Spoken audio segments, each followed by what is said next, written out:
Good evening and welcome to Poland Daily. I'm Nicholas Richardson and this is the news.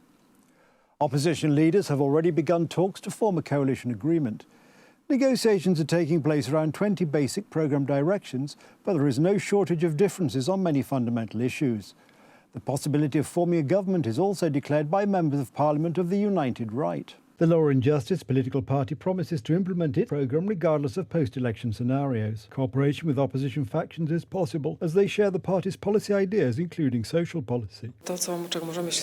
What we can expect from the coalition agreement is that there will be much less than there was announced, and we can see that for many days there have been already talks and communication by opposition leaders regarding the fact that various demands and promises will not be fulfilled because we have a difficult economic situation, which is of course contrary to the facts because the situation of the Polish budget is very good. We have economic growth.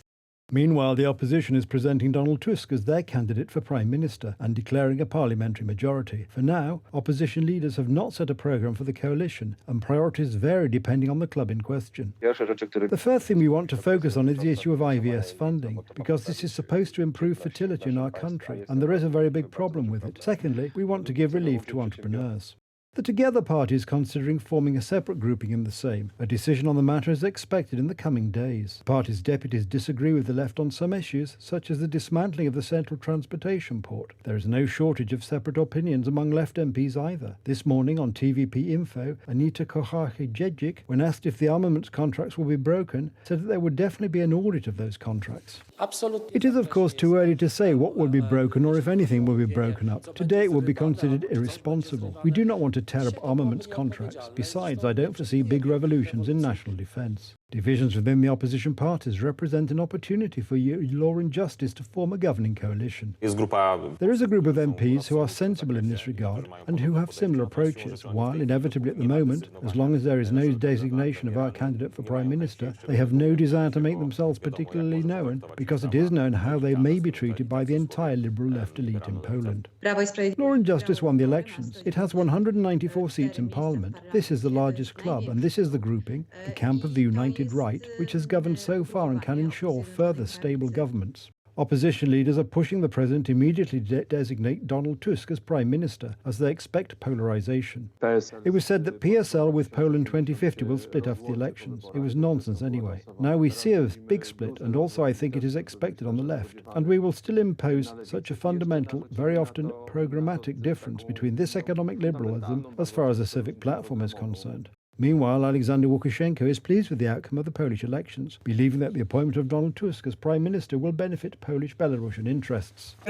I congratulate the Polish people. They deserve great applause. They've rubbed this power's nose in it and brought the opposition to power. Thanks to them, Poland will be different. Łukashenko was very happy about Donald Tusk, but he has announced several times that this is the best solution for Belarus. There is no mistake here. He has been explaining this even before the war broke out, that the return of Tusk is important for the interests of his regime. The newly elected Sejm will hold its first session since the elections on the 13th of November. The Polish Army received 2 new AW149 helicopters today. These are the first of 32 helicopters of this type ordered for the Polish Army. The machines will go to the soldiers of the 25th Air Cavalry Brigade and will replace the worn-out W3 helicopters. These are helicopters that will be tasked with battlefield support, transporting soldiers. Depending on the task at hand, they can take 12 soldiers, including 2 soldiers who are machine gunners and 2 soldiers who will pilot the helicopter. But the helicopter is indeed very modern. These are 2 of the 32. We signed the contract on the 1st of July last year, of course, at the Polish aviation plant in Świdnik. These helicopters also represent the future for PZL Świdnik. It is by co-producing these helicopters that PZL Świdnik will also strengthen the potential related to armaments production in our country.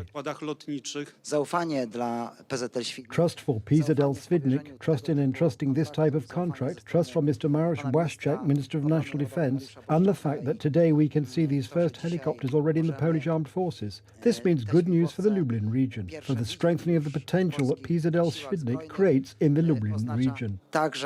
To dobrą wiadomość dla regionu lubelskiego. Dla naszego dywizjonu For our squadron, today begins a whole new history, for which we thank everyone very much for this opportunity. Today we celebrate, but starting tomorrow we return to hard work, because we realise that this system has cost a great deal of taxpayers' money, and therefore we will want to repay with the highest possible level of professionalism. Thank you again. Today for the 7th Airborne Squadron, the horizon has ceased to be a boundary and has simply become a point on the flight path. An 85-year-old woman was killed in an overnight attack on Kherson, and in the afternoon the Russians once again shelled the city. As a result of the attack, a city bus was damaged. 7 civilians were wounded.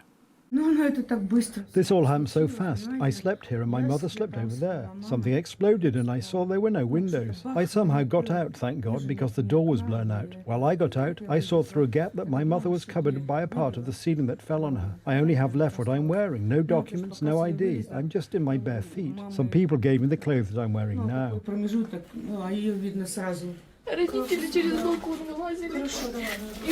My parents got out through the balcony. That's where the emergency stairs are. The entrance door was blocked and there was already lots of smoke. A phone is ringing. The rescue workers picked them up from the balcony. They were standing on the balcony. Several Grad missiles exploded here. There was a first explosion, then 5 more, and after some time yet another 5 explosions. This happened here. They hit a building nearby, and 1 flat burned out. 1 shell hit us here. Close by, another shell hit something. One of our centre's clients was injured. She got hit by shell splinters and is now being treated in a hospital. Day 613 of the Russian invasion of Ukraine. Both invaders and defenders continued military operations today, hitting each other's command posts and electronic warfare systems. The Russians say they are repelling counterattacks by Ukrainians in the direction of Kherson, Kupiansk and Lyman, attacking positions of Ukrainian personnel and equipment and destroying its drone command and control posts, intelligence centres. In turn, the General Staff of the Armed Forces of Ukraine also published its update, which indicates that over the past 24 hours, they have continued fighting in the directions of Melitopol, Bakhmut, Marinka and others. The Ukrainian army has carried out several air attacks on Russian personnel and equipment positions. It has used rockets to hit Russian command posts and other targets, and has intercepted more than a dozen drones. Israel has launched the ground phase of its anti-terrorist operation in the Gaza Strip. More and more unofficial information is emerging about Israeli military movements and massive shelling of the Gaza Strip. An Israeli army spokesman has confirmed that the retaliatory operation against Hamas terrorists has been expanded. Over the past day in the Gaza Strip, we have expanded our forces' activities with additional forces entering the Strip, including infantry, armored corps, combat engineering, and artillery corps. Through integrated strikes of the ground air forces, dozens of terrorists were eliminated last night who had barricaded themselves in buildings and attempted to attack the forces that were moving in their direction. Returning the hostages is a supreme national mission. Our ground activity in the Gaza Strip serves, among other things, this purpose. The issue of the hostages is not only a national issue, it is a global issue. Children, women, and the elderly, Israelis and other nationalities are being held by a murderous organization that committed a war crime, committed a crime against humanity of unimaginable proportions. Hamas terrorists have released a video of kidnapped Israelis. Families of the hostages say the video gives them hope that their loved ones are still alive. Israeli Prime Minister Benjamin Netanyahu condemned the video as cruel psychological propaganda. It feels good to know that some of them are okay. I can't say what this video means, but to see that there's a chance that our beloved people are alive, it does feel good. My aunt also were kidnapped to Gaza, and we wait for her to come back. We haven't given up on them yet. We know they're alive and we're gonna do anything we can to bring them back. We're not gonna stop until we have a definite answer, either here or there. We're gonna keep fighting until they're back home, until there's peace between the people. We're not gonna stop.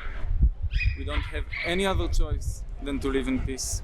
That's the news. Thank you for watching. Stay with us for the weather, Poland Daily Business and more programmes. But from me, it's have a good night and a better tomorrow.